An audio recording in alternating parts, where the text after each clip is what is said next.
tentang hukum pidana anak. Oke, Bismillahirrahmanirrahim. Allahumma shalli ala Muhammad wa ala Muhammad. Kita akan kuliah sampai jam 6 sedikit aja lah ya. 6 kurang sedikit apa lebih sedikit? 6 pas. Karena saya sudah ditunggu buka puasa sama Pak Dekan di kedai sampan. Ada yang tahu? Mau ikutan? Bilang sama Pak Dekan, jangan sama saya tapi ya. Baik. Terima kasih. Hari ini kita majukan ya. Saya sudah komunikasikan. Ya, mudah-mudahan bisa lebih nyaman. Tapi hari Jumat ya nanti kita dikomunikasikan saja. Siapa tahu ada waktu yang lebih longgar juga. Yang pertama di mata kuliah ini saya sampaikan kembali kita kuliah ini sinkronus materi yang sudah ada di Open Learning. Kayaknya sinyalnya jelek di sini.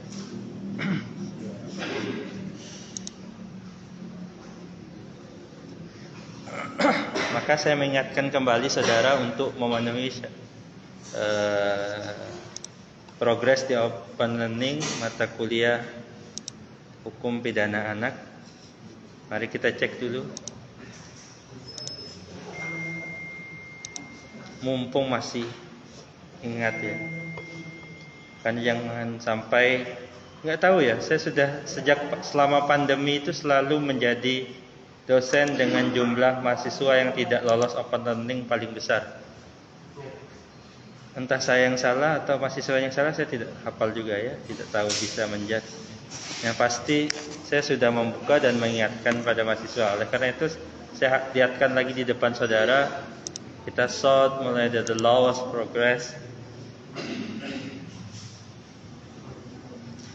Siapa yang paling rendah? Ada beberapa orang ya. Ini ada satu, ada Mbak Ayu, ada Mbaknya? Enggak ada? Hah? Ada? Ayu Mega? Nah ini kurang gede ya, sorry saya gedein deh.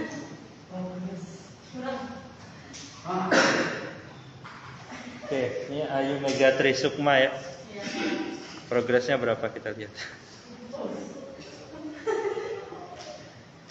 Gimana mukanya? Progresnya 10%. Tolong diperbaiki ya. Ya saya tidak rugi. Hah? Biasanya aplikasi juga bermasalah. Ya kalau aplikasinya bermasalah silahkan nanti. Ini waktunya kan rentangnya panjang ya. Yang penting nanti sampai batas waktu yang terakhir 85% gitu. Karena yang lain juga sudah ada yang kita lihat tertingginya siapa, kita apresiasi. Pertama Yulianto Bayu Setiawan. Mana orangnya? Oke. Ini ya, Yulianto Bayu Setiawan. Progresnya 85%. Oke. 81%. Oke. Itu pertama saya mengingatkan kembali jangan sampai saudara tertinggal kuliah ini karena tidak memenuhi progres Open Learning. Yang kedua saya juga mengingatkan di sini ada tugas. Kenapa saya ulang-ulang tugasnya ini? Karena ini nilainya sekitar 30% dari per nilai. Jadi saudara tidak mengumpul ini itu pas nilainya paling tinggi. Kalau semuanya 100 ya. Ujian UTS 100, UAS 100 berarti nilainya cuma 70. 70 itu cuma B. Sayang sekali saudara sudah dapat 100%, tapi ternyata tugasnya tidak dikumpul. Kayaknya ada 2 orang, tapi saya ingatkan kembali ini ada minimalnya.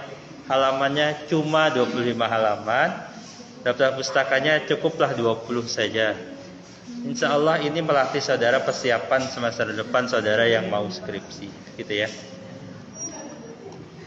Kenapa saya ungkapkan di sini ada plagiasi maksimal 30%? Karena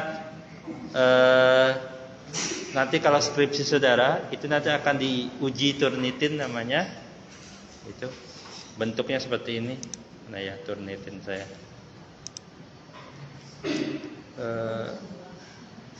Ya Turnitin saja. Turnitin. Semuanya diuji Turnitin. Kalau yang nggak lolos ya disuruh ngulang sampai bisa lolos. Nah, kan sayang sekali saudara lewat akses ini. Contoh hasil ujinya saya ada nih.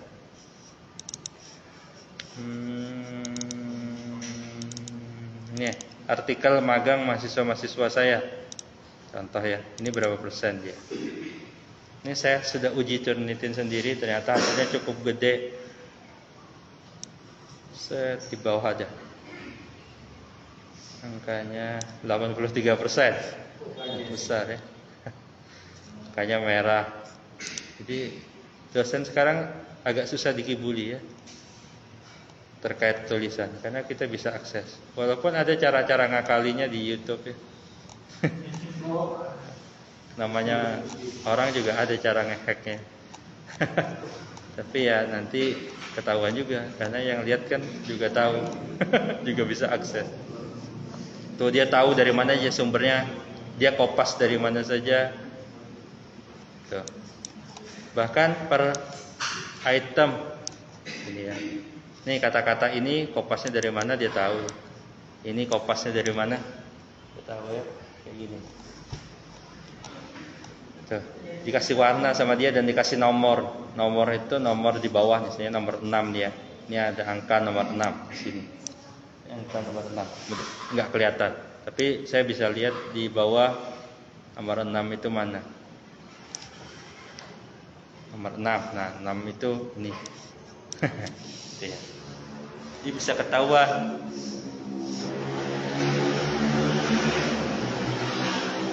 Maka saya minta saudara tugasnya, mari kita cek nih yang ngumpul sudah 2 orang. Sudah saya komen sepertinya. Sudah ada 2 orang ya, Mbak Rifki dan Mbak Tasya. Oke, tapi saya komen. Sini sudah ada komennya. Daftar pustakanya belum memenuhi, silahkan direvisi. Saya memberi kesempatan, nggak direvisi nggak apa-apa, tapi kan ini poinnya 30. Bagi yang tidak memenuhi syarat ya berarti nilainya akan turun dari poin maksimal 30. Di sini juga sepertinya sama. Sudah saya komen ya, belum sepertinya. Nah, nanti saya tinggal lihat halamannya 22 kurang, Mbak. Terus terakhir, apakah ini 20? Nanti saya cek saja. Sepertinya sudah cukup banyak. Oke, begitu ya. Sama pokoknya semua kuliah sama seperti itu. Minggu depan akan ada ujian tengah semester, akan dibuka di sini. Di sini ya, midterm examination. Nanti tanggalnya menyesuaikan jadwal, nanti saya kasih. Nanti saya akan tanya Mas, tanya-tanya lah, maunya jam berapa ujiannya? Saya tanya di kelas ini. Ujian saya kan 3 kali ya, 3 mata kuliah.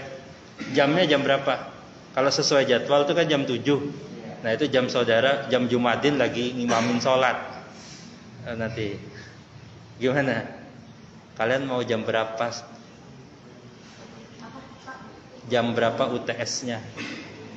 Harinya tetap sama. Jamnya yang saya tanya. Mau sesuai jadwal jam 7 sampai jam 8. Itu kan nanti bentrok jadwal saudara mau bagi yang muslim sholat isya dan tarawih. Boleh maju, boleh mundur. Jam 12 malam Pak, nggak apa-apa. Tinggal disepakati. Jam sahur jam berapa ya? Kasihan tapi temannya nggak sahur ya, bablas nanti. Mau gimana? Jam berapa?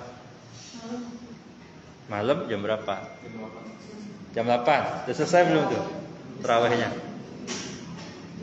Kalau yang 30 juz juz 1 juz malam selesai jam 9. Enggak ya? Gimana? Oh, jam 10 kemalaman dah. Udah tidur itu. Saya usul mungkin 8.30, jam 1 jam saja ujian. Dan itu cuma pilihan ganda, biasanya 5 menit sudah selesai kan. Klik saja selesai. Gimana?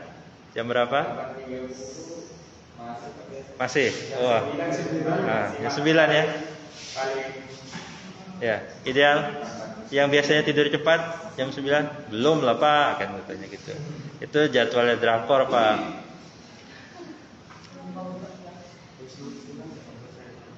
Gimana? Jam 9? Oke, deal ya. Senin jam 9, Rabu jam 9, Jumat jam 9, pekan depan semua. Ya. Oke. Pak kita deal, sepakat, bungkus ya. Kalau tidak ikut UTS ya segera lapor pokoknya ya. Ya, saya ada berapa teman di semester kemarin itu dia lapornya setelah sebulan setelah UTS, Pak, seingat saya ternyata saya tidak UTS Pak, kayak gitu ya. Dan nilai UTS itu sekitar 30 juga, 30 atau 35%, saya agak miss. Tapi sekitar itu antara 30 atau 35%. Jadi angkanya juga besar. Jadi kalau saudara tertinggal tidak UTS, jadi ada satu mahasiswa protes ke saya, Pak, mohon maaf Pak, saya terkendala Pak, open learning ini terkendala, saya tidak bisa belajar konsentrasi belajar. Saya begini Pak, konsentrasi saya sebenarnya rajin Pak, ikutin begini. Terus saya jawab, saudara itu tidak UTS, makanya nilai saudara aja. Jadi bukan pakai alasan yang lain gitu. Dia baru sadar kalau dirinya tidak UTS ya. Saya itu bisa akses nilai saudara. Nah, saya buka dapurnya dosen aja lah. Misalnya saya semester kemarin mana ya? Hukum pidana 2000 jangan.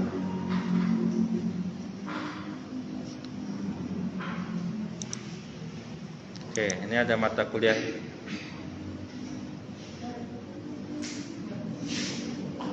Contoh ya di mata kuliah lain. Saya akan tunjukkan dosen itu tinggal buka assessment dan saya bisa report apakah saudara ngerjakan itu tugas, kuis dan tidak. Nah, nilainya akan ada di sini nanti. Ini karena kelasnya sudah ditutup jadi tidak bisa dibuka ya. Tapi intinya di sini kelihatan. Jadi yang akses bukan saya. Itu dari pihak aplikasi, pihak learning management system. Jadi tidak ada dusta di antara kita insyaallah. Insyaallah. Silakan ditutup pintunya ya. Dari luar. Enggak, ditutup aja.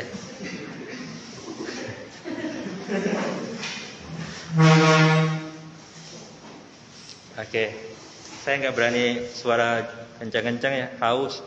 Nanti kalau saya haus siapa yang tanggung jawab? Kalian mau tanggung jawab kan? Enggak kan ya? Nah gitu. Kalau kata Ustadz Jumadin itu tidak boleh menzolimi diri sendiri ya, gitu ya.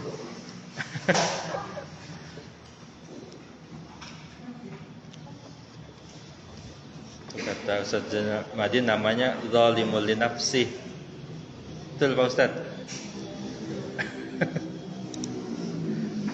Baik, kita hari ini belajar apa? Nah, saya sekali lagi kalau kelas begini tidak akan membahas materinya sudah saudara bisa akses. Saya mau dengar pendapat saudara saja dulu tentang mana ya?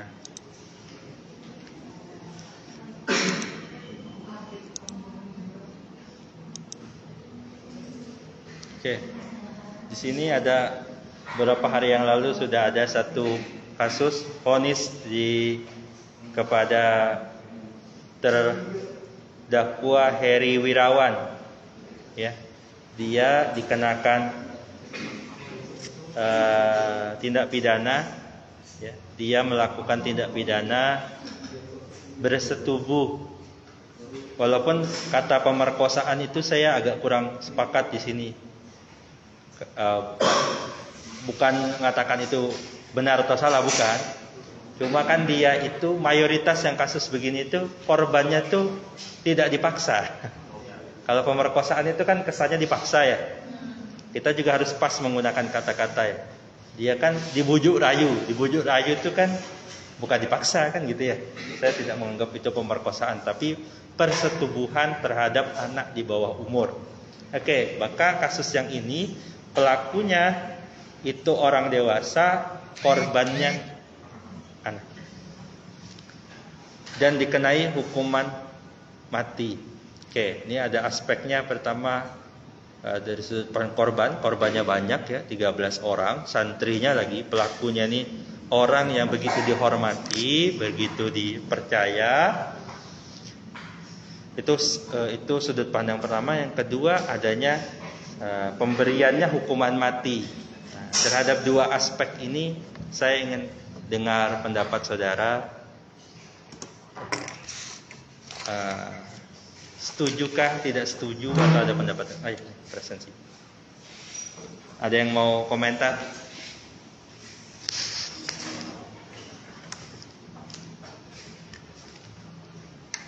Setuju nggak seorang pemimpin pesantren dia bersetubuh pada membujuk rayu anak santrinya dan dia dihukum melakukan hubungan seksual dan dia dikenai pidana? Saya dengar dari mbak-mbak dulu lah. Yang paling ujung gimana mbak? Setuju apa enggak sama begini? Setuju kalau mau sama. Hah? Kalau mau sama aku enggak. Hanya setuju. Kalau diperkosa ya enggak. Nah, setuju nggak dihukum mati menurut saudara? Apakah hukuman mati itu layak bagi seorang pelaku tindakan seperti ini?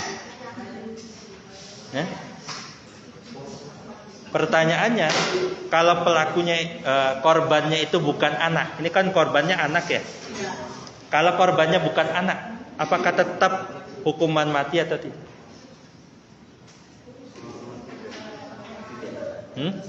Menurut saudara? Hah? Kasusnya sama. Kasusnya ini cuma kondisinya si korban bukan anak. Jadi kan presensinya nggak ada, penghapusnya nggak ada, nggak apa-apa. Saya cuma ingin membandingkan apakah korban itu anak atau bukan, itu menjadi pertimbangan, layak jadi pertimbangan berat ringannya perkara. Wah, ini korbannya orang dewasa, yang ini korbannya anak. Menurut Mbak? Enggak signifikan. Sama aja. Sama aja. Oke. Dari Mas-mas, ada yang mau komen? Ayo.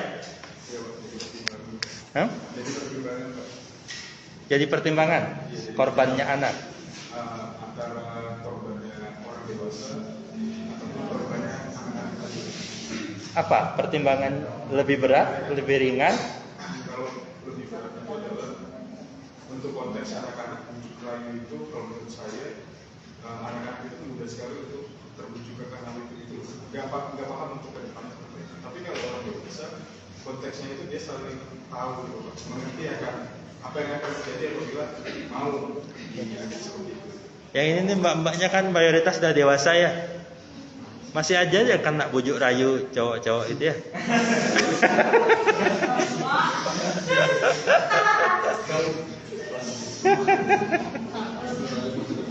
Enggak ya. Enggak kan kata Mas Krisna tadi, kalau anak-anak itu lebih mudah dibujuk rayu. Katanya kalau dewasa itu lebih aware. Tapi saya nemukan banyak enggak ya. Tapi bukan kasus ini ya, bukan berkaitan ini ya. Enggak, tapi terkait bujuk rayu. Nah, gitu. Ada yang mau komentar lagi Mbak-mbak?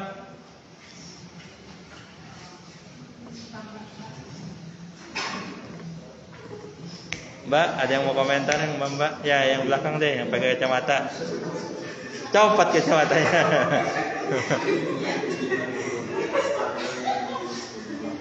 Gimana Mbak? Siapa namanya? Tolong dengarkan dulu. Ya. Silakan Mbak, dipakai lagi kacamatanya. Enggak, silakan. Hah?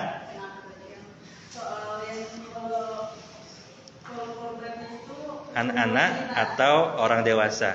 mungkin lebih ke hukuman Ya, pertanyaannya pertanyaan pertama, apakah korban itu anak mempengaruhi berat tidaknya hukuman? Pengaruhi. Kenapa? Kalau kata Mas Krisna tadi, kan anak-anak itu lebih mudah kena bujuk rayu. Nah, gitu. Kalau kata Mbak tadi enggak pengaruh, sama aja anak-anak pada dewasa. konteksnya maksa sama aja. Ya, gitu.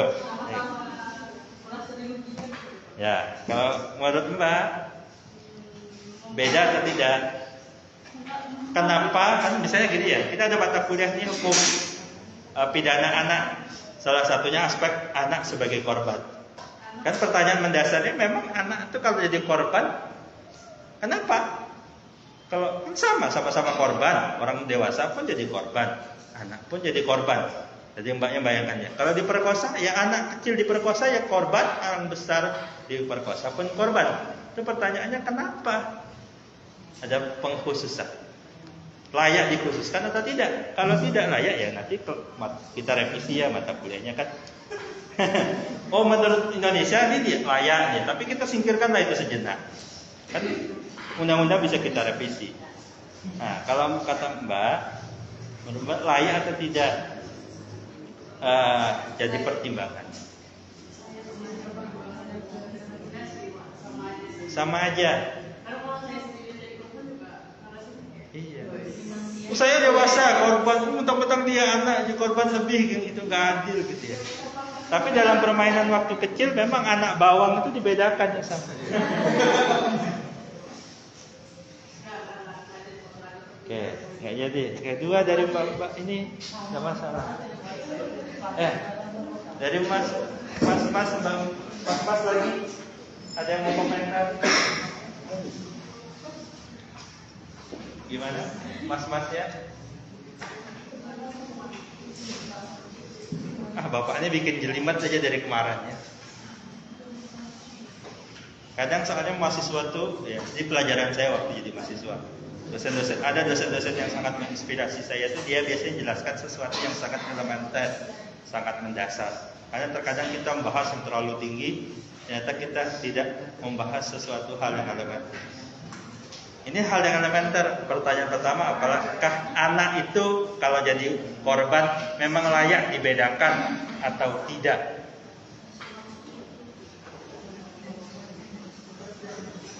Oke, tadi konteksnya diperkosa ya. Kita gantilah, skip.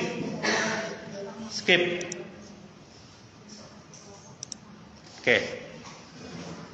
Kalau ada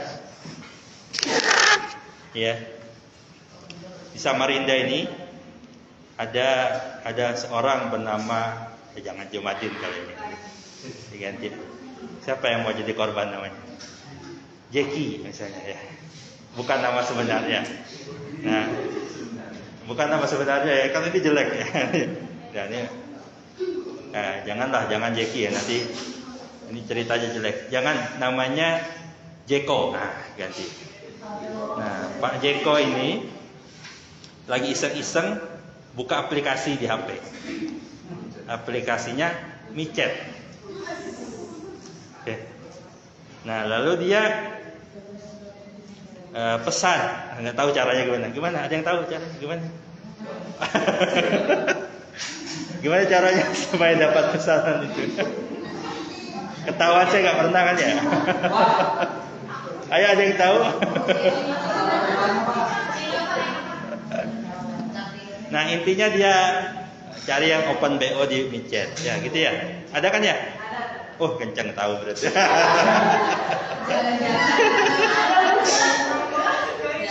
Ya baik, tenang saja. Biasanya yang lebih pengalaman tuh dia diam-diam saja.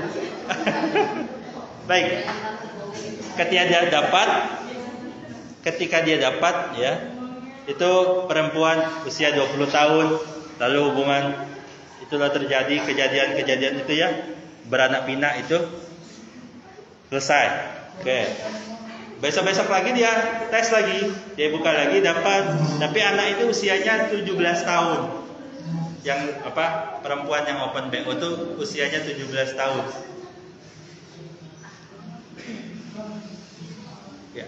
Saya mau menunjukkan bahwa dia sama-sama akses sesuatu yang sama. Ya, sesuatu yang sama. Tapi menurut hukum dia sewa yang usia 20 itu tidak melanggar aturan hukum Indonesia. Tapi yang open BO usia 17 tahun itu dia dikenai hukuman kalau ketahuan, ketangkap. Kenapa? Karena dalam aturan perlindungan terhadap anak itu berhubungan dengan anak di bawah umur itu tindak pidana. Pertanyaannya, yang bisa jawab sebenarnya ya bapak-bapak dan ibu-ibu ini ya. Memang beda usia yang. Kenapa layak? Apakah layak? Saya mau bilang korban kok nggak terlalu ya sebenarnya dia yang open BO ya. Tapi nggak apa-apa. Kalau dalam teks pidana itu yang usia 17 itu anak di bawah umur korbannya, yang satu itu korbannya 20 tahun. Pertanyaannya memang layak dibedakan.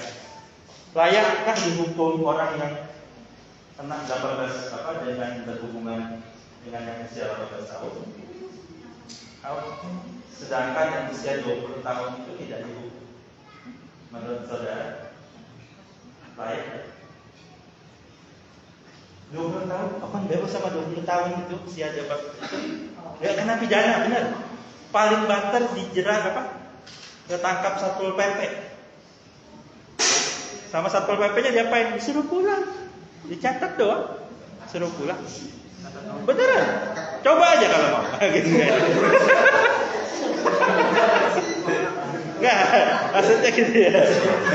Nah, coba cari tahu nggak ada. Bukan saudara-saudara. Coba aja ikut sweeping Satpol PP itu. Tapi selesai nggak diapa-apain.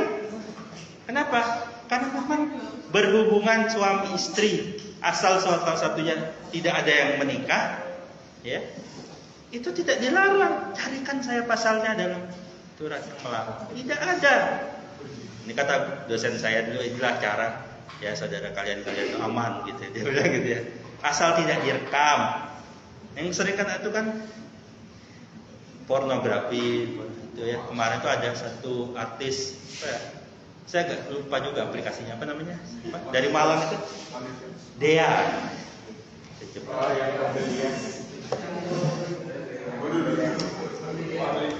Jadi, ini ya. Oke. Tahu banget kamu? Gitu ya. Oh ada ya. Oh nama komediannya. Yang mana komedian? Kasus M.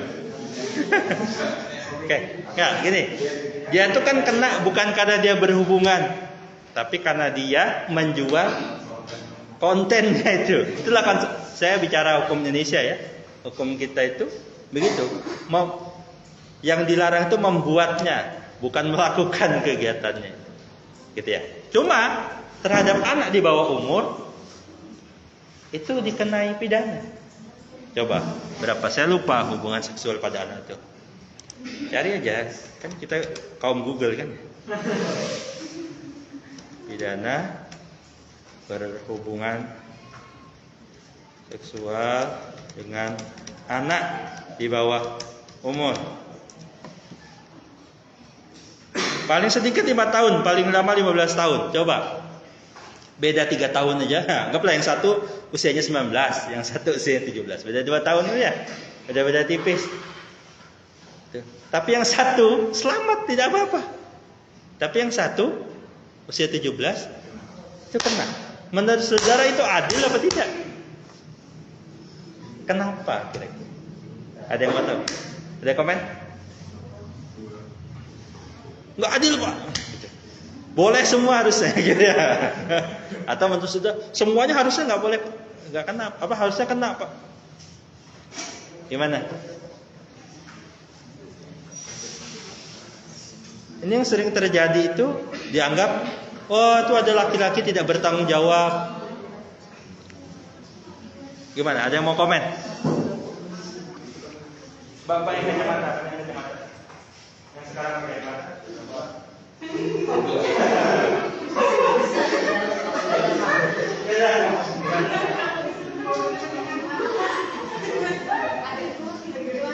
Gimana? Paham ya? Paham ya? Ini ada hubungan. Yang satu usianya 19, laki-lakinya bebas apa? Kan ada. Yang satu ini laki-laki berhubungan dengan anak usia 16. Usianya beda berapa ya? 3 tahun lah ya. Yang 16 tahun ini laki-laki kan? Kenapa? Karena berhubungan dengan anak. Nah, berhubungan layak kan dibedakan? Kan sama hubungannya sama. Cara melakukannya sama. Open BO nya sama hal maksudnya. Jadi gimana? Ya. Di Indonesia ada kayak open legalnya, Pak. Ya. Nah, jadi kalau misalnya anak umur di bawah misalnya kalau 18 tahun ya itu masih dikategorikan sebagai anak-anak kan. Jadi itu kayak kalau umur 19 tahun kan udah legal tuh, jadi udah dewasa. Jadi ya dibedakan di situnya Pak, di umurnya. Karena kayak seperti pedofilia gitu loh, Pak. Ya. Oke. Pedofil. Pedofil itu kita rilis dulu. Ya maksudnya kan itu Kalau pedofil itu ke anak usia di bawah 10 tahun, anak SD itu pedofil. Tapi kalau yang usia di atas itu saya kira bukan pedofil ya. Bukan ya, ini persepsi saya aja, menurut saya itu bukan pedofil. Kenapa? Anaknya udah gede kok gitu ya.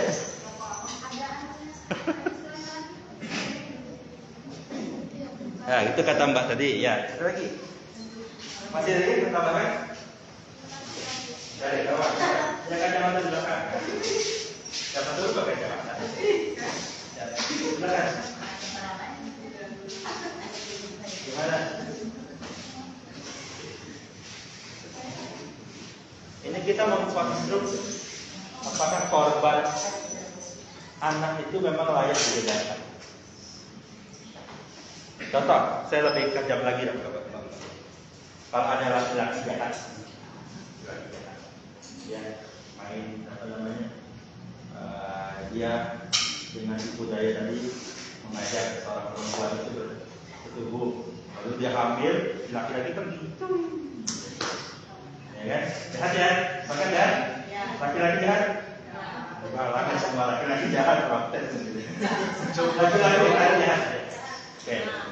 Yang satu korban yang jelas ya korbannya yang hamil tadi, yang satu usianya 19 tahun, yang satu usianya 17 tahun. Yang 19 tahun sudah bisa menuntut apa-apa. Kenapa? Karena dia tidak. Yang 17 tahun bisa menuntut kenapa? Hubungan seksual itu terhadap korbannya di bawah. Ya, paham ya? Ada nggak? Hah? Sama-sama laki-laki ya. Tapi, nah cari Mas ya. Gimana Mas? Gimana, ada yang komentar? Gimana? Menurut saudara antara 16 sama 19 tahun adil apakah? Saya nggak baca teori ya, teorinya belajar. Saudara di operasi. Saya menggali yang lebih dalam dari itu. Gimana menurut saudara? Ada yang mau komen? Gak ada. Gak ada nih karena bingung apa takut? Presensi sudah? Belum? Mungkin Ya. karena ini Pak, karena anak di bawah umur itu harus terpenuhi dulu hak-haknya sebagai seorang anak. Kayak misalkan jenjang pendidikannya, pendidikan karirnya, sehingga ketika misalkan anak tersebut disetubuhi atau diperkosa gitu, jadi kayak kehilangan pendidikannya gitu.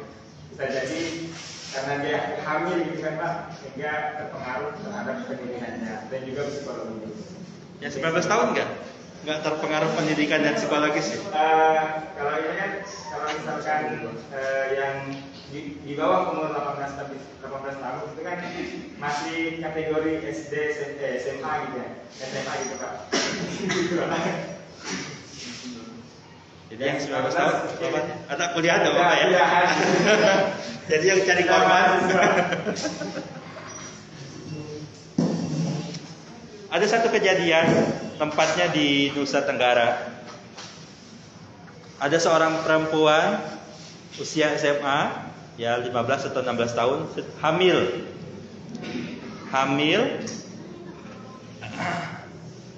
Dia lapor sama orang tuanya nggak terima, jadi si laki-laki dipanggil, ya, dimintai pertanggungjawaban.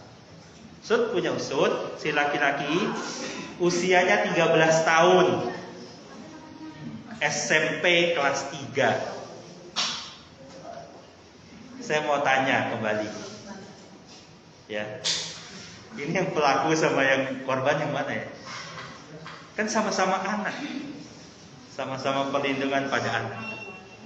Diserahkan kepada orang tua. Ternyata tidak mudah. Oh, si laki-laki si perempuan tuh keluarga bilang ini pastinya anak laki ini. Tapi hebatnya memang si perempuan ini dapatnya berondong ya gitu ya.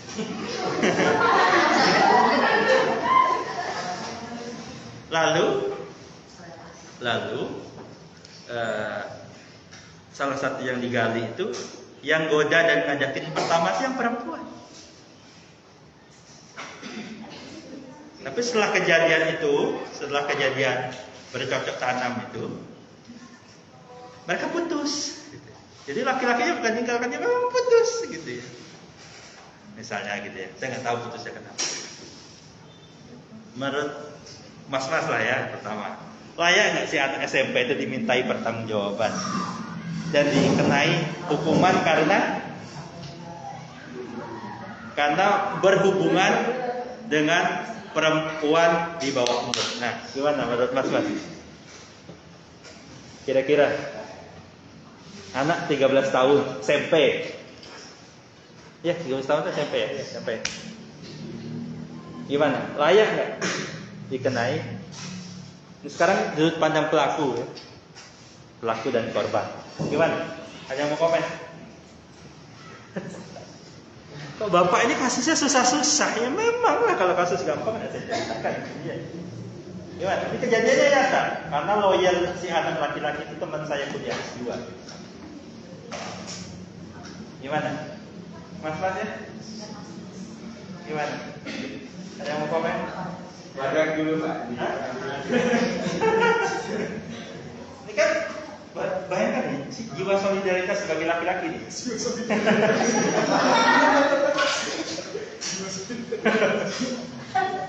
Bayangkan, apakah dia layak menurut saudara sebagai pelaku? Ya.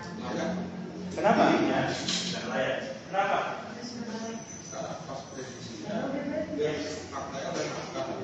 Ya, faktanya dia sudah melakukan, dan kalau usut dari dirinya itu suka sama suka. Muncul masalah ketika hamil dan mereka sudah putus.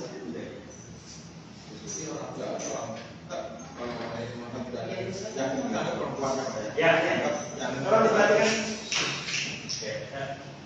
yang merasa penting tidak perempuan, merasa keberatan dari orang tuanya yang perempuan. Ya, kalau seperti itu kemudian dilaporkan ke anak tidak apa-apa, mungkin perbuatannya itu bisa dihukum, tapi penyelesaian itu bisa mediasi. Karena kan dihukum tidak akan menyelesaikan permasalahan utama. Dihukum itu satu masalah. Memenuhi unsur delik kan? Mau masuk unsur tindak pidananya laki-laki dia berhubungan dengan anak di bawah umur. Ya. Tapi undang-undang itu memang tidak menyebutkan pelaku itu harus di bawah umur atau tidak. Sama-sama di bawah umur. Hah? Sama-sama di bawah umur. Ya, tapi pelaku, gitu ya. Pelaku bawah umur. Ini loh, pelaku melakukan tindakan, korbannya di bawah umur. aturan pasal itu gini, hanya korbannya di bawah umur maka dikenakan minimal penjara 5 tahun, maksimal 15 tahun. Tapi nanti itu bicara hukum pidana anak pun dapat dipidana. Jadi ya minimal usia berapa gitu ya. Tapi dalam konteks pasal itu kena nggak si anak laki-laki? Si laki-laki? Kena? Kalau pasalnya. Hah? Korbannya di bawah umur. Dia tidak bilang laki-laki. Di pasal itu tidak menyebutkan pelakunya bawah umur atau tidak. Silakan. Korbannya bawah umur. Korbannya di bawah umur 16 tahun. Bayar. Hah? 13. Di atas 12 tahun kena. Minimal kan 12. Di atas 12. Ya, bisa juga. Hah? Menurut saya, Ya. Betul. Undang-Undang nomor 12 tahun 2009 juga tentang perlindungan anak. Ya. Nah, di situ dijelaskan bahwasanya anak bisa dipidana. Cuman di undang-undang itu di pasal 2 udah dibahas Pak ketentuannya tentang nanti dipidana secara maksudnya contoh yang kemarin ada LPSK. Nah, itu tugasnya LPSK untuk memberi advokasi, bimbingan supaya tidak bisa meratakan dengan kasus pidana orang dewasa. Oke. Seperti itu sih Pak. Saya memang tidak mengatakan ini samakan. Saya cuma mengatakan apakah si laki-laki tadi 13 tahun itu akan kena pidana terlepas pidananya lebih kecil karena dia anak dan sebagainya, itu urusan lain.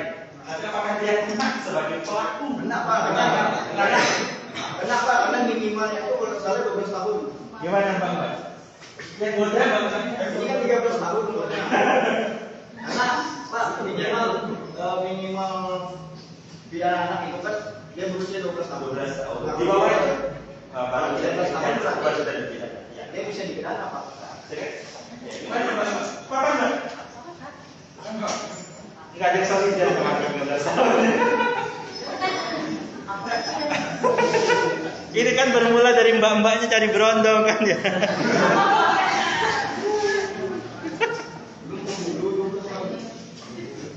Satu yang dilakukan oleh kawan saya sebagai lawyer si laki-laki, apa yang dia lakukan?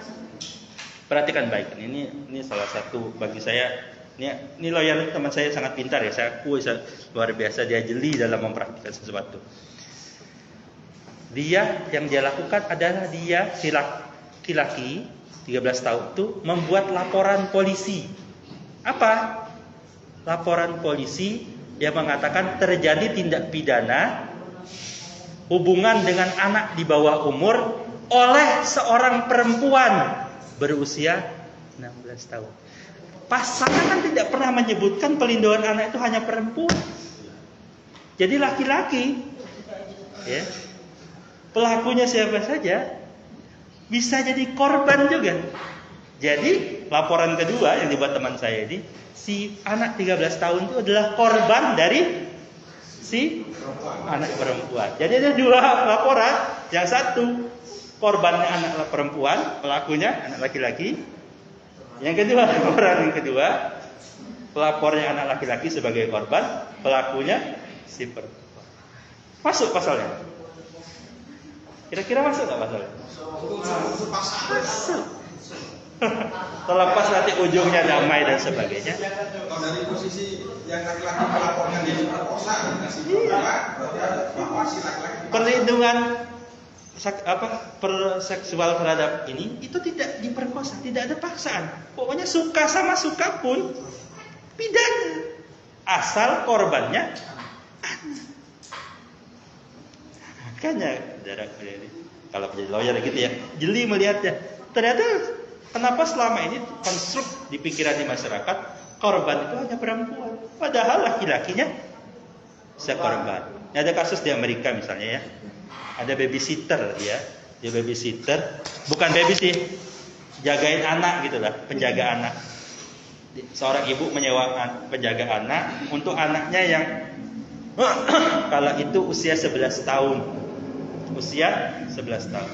Saya baru lihat videonya gitu. Si perempuan yang babysitter itulah penjaga anak itu usianya udah dewasa ya. Ternyata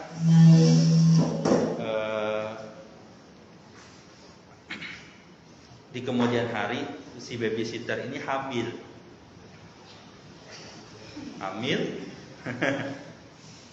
Bapaknya siapa? Si baby. Si anak tadi.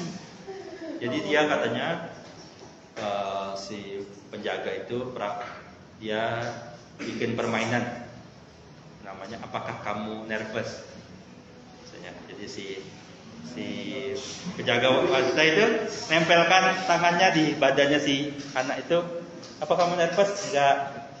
Dia pegang seluruh badan, itu kan berarti dia itu ya, walaupun itu strategi dia menggerayangi si cowok sampai terjadi hubungan seksual itu. Ini bapaknya puasa-puasa ngomongnya dari tadi, Bu. Karena ini contoh yang sering yang relate dan gampang untuk dikisahkan dalam perkara ini ya, dalam diskusi tentang hukum pidana anak. Anak kasusnya sangat banyak. Nah, terjadi si perempuan itu akhirnya nanti dilaporkan ke polisian oleh si ibu si anak itu. Intinya dia dikena penjara 30 tahun.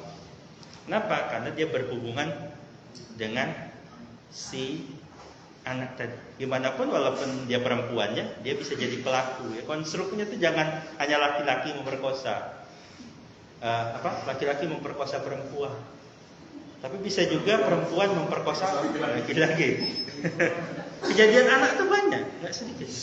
Ada. Ataupun pelakunya laki-laki, sesama laki-laki, perempuan sesama perempuan. Konstruk pasalnya dibuka bebas gitu. Kalau di Thailand itu bisa banyak-banyak ya, macam-macam ya. Ada laki suka laki gitu. Ada laki sukanya banci, ada laki sukanya transgender. Jadi banyak beragam ya.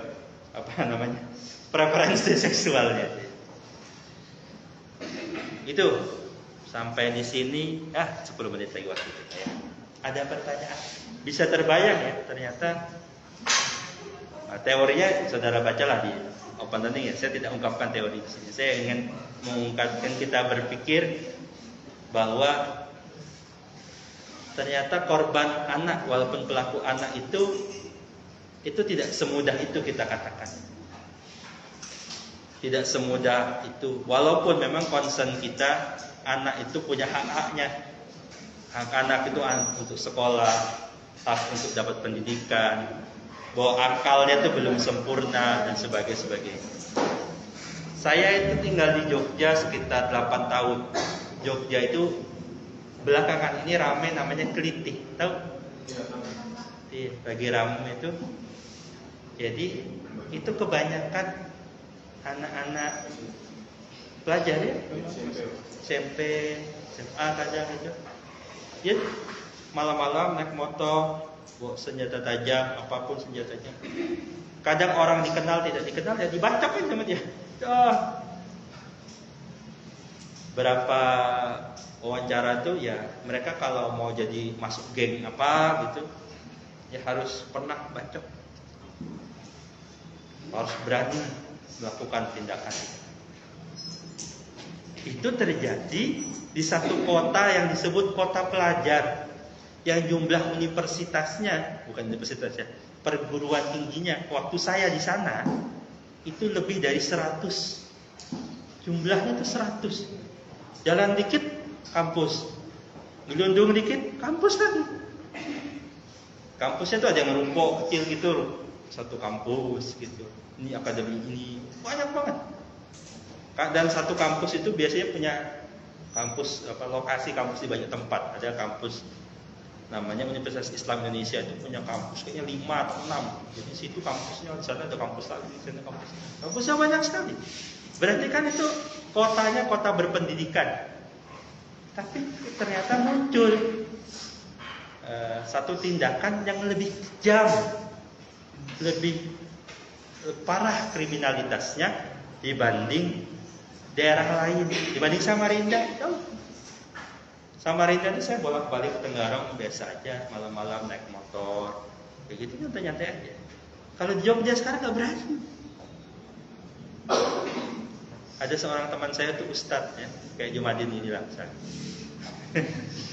Dia bilang, dia bikin status tadi pagi, dilema Ustadz diminta isi kuliah subuh di masjid agak jauh. Kenapa? Harus naik motor subuh-subuh jauh, rawan jadi korban kritik. Karena banyak itu pelakunya itu kejadiannya tadi jam-jam ya dini hari. Gitu ya. Itu saya cuma mengungkapkan keadaan ya. Ini mudah-mudahan kuliah ini hanya pemantik saudara ingin semangat belajar. Karena ya belajar di open learning itu tidak nyaman. Iya. Sama saja ya. Dosennya suruh bikin itu juga gak nyaman gitu ya. Jadi sama-sama ini upaya kita belajar. Jadi harus ada pemantik kenapa kita ingin belajar, kenapa kita pengen tahu, kenapa kita pengen. Jadi memang kita saat ini di era sekarang itu kita dituntut jadi pembelajar yang mandiri. Kita bisa akses ilmu di mana saja. Sehingga bagi yang pasif, pasrah gitu, dia akan ketinggalan. Gitu. Demikian, ada pertanyaan? Tidak ada. Terima kasih. Ya, karena menjelang buka, selamat berbuka puasa. Ya. Sampai ketemu di hari terakhir untuk kuliah di pekan hari Jumat ya. Terima kasih. Assalamualaikum warahmatullahi wabarakatuh. Waalaikumsalam warahmatullahi wabarakatuh.